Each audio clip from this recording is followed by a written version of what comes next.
मुख्यमंत्री योगी आदित्यनाथ ने पश्चिमी उत्तर प्रदेश की 3 महत्वपूर्ण लोकसभा सीटों पर धुआंधार प्रचार किया। उन्होंने गौतम बुद्ध नगर लोकसभा सीट से प्रत्याशी डॉक्टर महेश शर्मा, मेरठ लोकसभा सीट से प्रत्याशी अरुण गोविल और गाजियाबाद सीट से पार्टी प्रत्याशी अतुल गर्ग के पक्ष में चुनावी जनसभाएं की।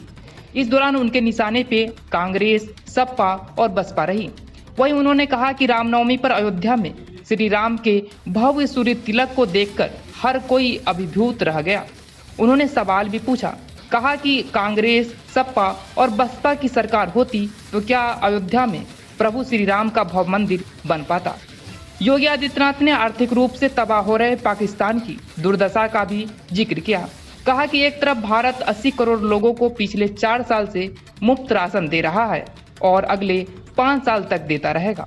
वहीं 22 करोड़ की आबादी वाले पाकिस्तान में लोग भूखे मर रहे हैं। और आगे क्या कुछ कहा, आप सुने। बहनों और भाइयों, इस अवसर पर देश के अंदर जो परिवर्तन हम आज वर्तमान में देख रहे हैं, यह परिवर्तन अद्भुत है, अभूतपूर्व है।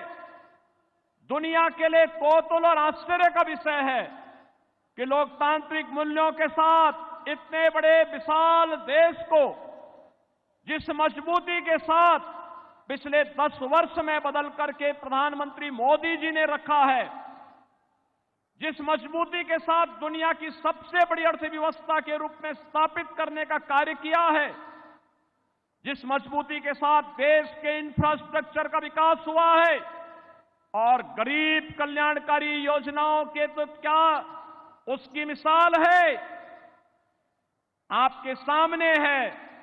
भारत के अंदर 80 करोड़ लोग पिछले 4 वर्ष से फ्री में राशन की सुविधा का लाभ प्राप्त कर रहे हैं और अगले 5 वर्ष के लिए भी मोदी जी ने देशवासियों को आश्वस्त कर दिया कि इन सभी लोगों को, जरूरतमंद लोगों को फ्री में राशन की सुविधा का लाभ प्राप्त होगा। और बहनों और भाइयों, पाकिस्तान जिसकी आबादी मुश्किल से 23-24 करोड़ की है, 1947 में देश से विभाजन करके बना पाकिस्तान, भूभाग भी ज्यादा था, आबादी भी कम थी। आज वहां भूख के लाले पड़ रहे हैं। यह भी हम सबके सामने एक उदाहरण है कि एक तरफ बदहाल पाकिस्तान और दूसरी तरफ 80 करोड़ लोगों को फ्री में राशन की सुविधा का सौगात।